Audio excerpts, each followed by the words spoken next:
Hey everybody, welcome back to the channel. Today I'm going to be starting on my journey through the Flaviar Advent Calendar.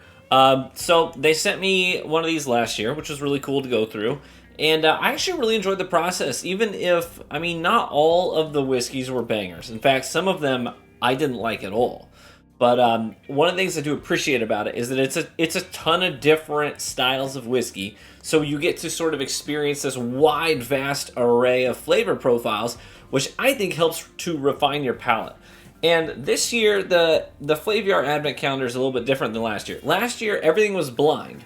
You could scan the QR code in the little booklet and go straight to what the bottle is, but you're supposed to taste it first, take your notes, and then scan the code, and then it would take you on the app to a full rundown of what that bottle is.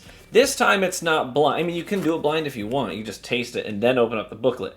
But it has, bottle number one in there. It tells you what it is and gives you some tasting notes as well. So this time a little bit different in that regard. It's not blind out of the gate. I flipped through this just to see what all is in here. There's some of the stuff that's in here is actually pretty good, well-renowned whiskey companies. So I think they kind of elevated their game this year. But let's check. Da da da da. So I will say their branding and their packaging is pretty cool. And of course, all of these individual flaps, you can see the perforations. You open them up, and each of them has a bottle in it. It also came with 2 Glencairns.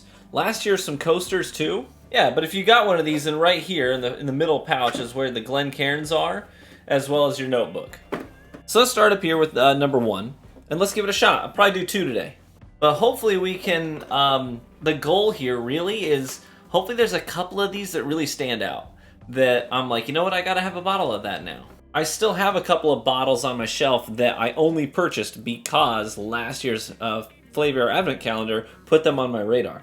So here we go, number 1, vial number 1. Here are the vials, nice, good clean packaging on these. This is gonna be 41.5% ABV, so that's 83 proof. Pretty low in the proof department. Now we know from the notebook that this is from a company we are familiar with. Well, at least I'm familiar with. I've covered some of their spirits on the channel before, but this is from Sagamore. Sagamore Spirit. And they are known for knocking ryes out of the park. That's kind of their thing. That's what they're known for.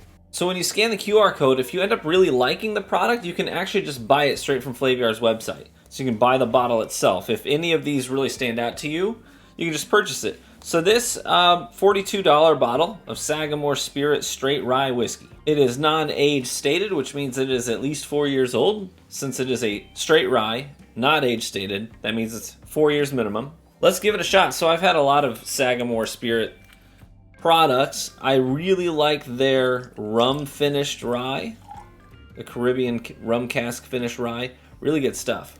Here we go. We're kicking things off this year with the Advent Calendar with a nice rye.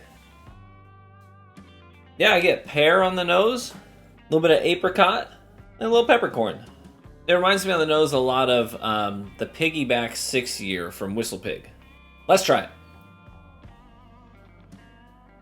Initial wave of flavor follows through on the nose quite well. You get that pear, a little bit of apricot, and some peppery notes like your white peppercorn in there. But I think it's because of the really low proof point. The finish is all dry and slightly astringent, but it doesn't last long because it's been proofed down quite a bit. So this is only 83 proof. It's pretty low. I think the nose is better than the actual sip. I think if that wasn't proofed down quite as far, that would be a lot more enjoyable. It would stick around and highlight those fruity notes, would probably cling a little bit longer in the finish. But I think that proof point's really the one thing this is getting hung up on. I don't think I would really even recommend this as an entry rye.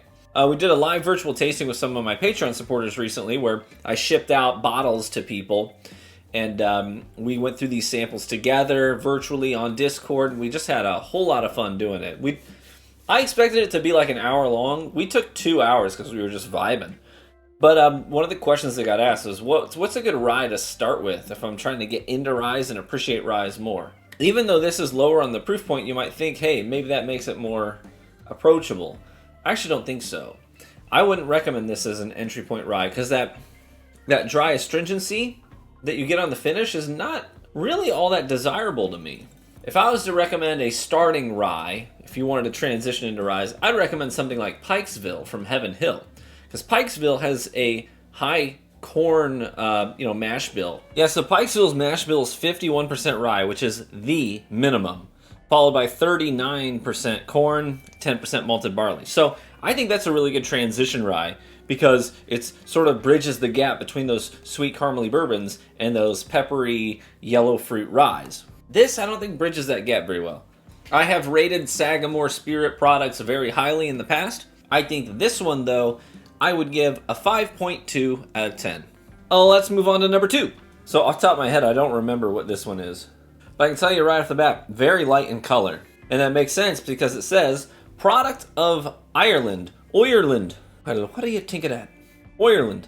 46% ABV. So this is an Irish whiskey that's higher in proof than the rye we just drank. This is going to be 92 proof on an Irish. Let's turn the page and see what she is. J.J. Corey, the Hanson Irish Whiskey. Shabloof. That's the one right there. Let's check the old QR code and see if it can relay any additional information to us. This is from the J.J. Corey Distillery. The About section reads, a perfectly crafted blend of Irish grain whiskeys with a deep toasted granola, fruit, and vanilla profile. The goal was to bring back the lost art of Irish whiskey bonding. It says, back in the day, Irish whiskey distilleries just distilled.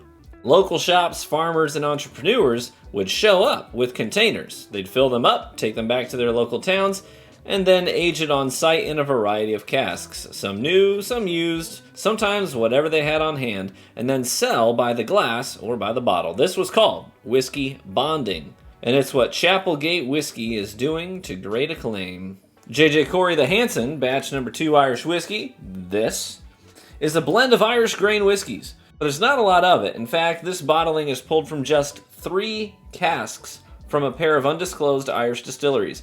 80% of the spirit is 10-year-old single grain, and 20% is 4-year-old single grain, both matured in ex-bourbon barrels. So that's what I wanted to know. Let's try it. I like the proof point on this right out of the gate.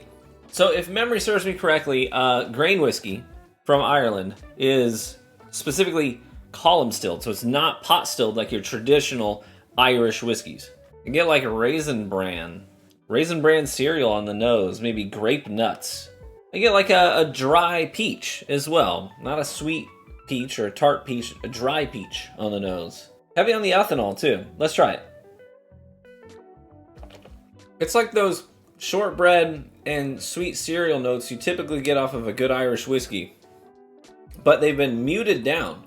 So you might like this if you find Irish whiskey to be a little too much on the sweet side, because this mutes it down quite a bit, balances it out with a little bit of that dryness, almost like a semi-sweet, mostly dry wine, like a white wine you would drink. But I'm missing out on like the honey and the biscuits that you sometimes get, those savory and deep sweetness notes that you often get with an Irish whiskey.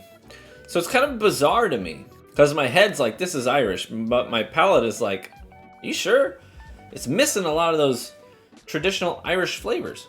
Well, I can't speak for your palate, but I can speak for mine. And for me personally, I think that this is a bottle I would never purchase, because I want my Irish whiskeys to really lean into those shortbread cookie notes and those deep vanillas. Irish whiskey is friendly, you know, it's just the kind of thing that you associate those flavors with, being in a pub and laughing, music's in the background. This to me, it doesn't have that same kind of a vibe. You know what I mean? This is if you went to Ireland and went to a French restaurant. I don't know. It's not for me.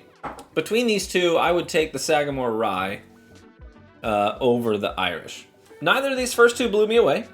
Hopefully they get better from here, though. Cheers. Thanks for hanging out with me today. May you live richly and get better with age. We'll catch you in the next video. Bye-bye.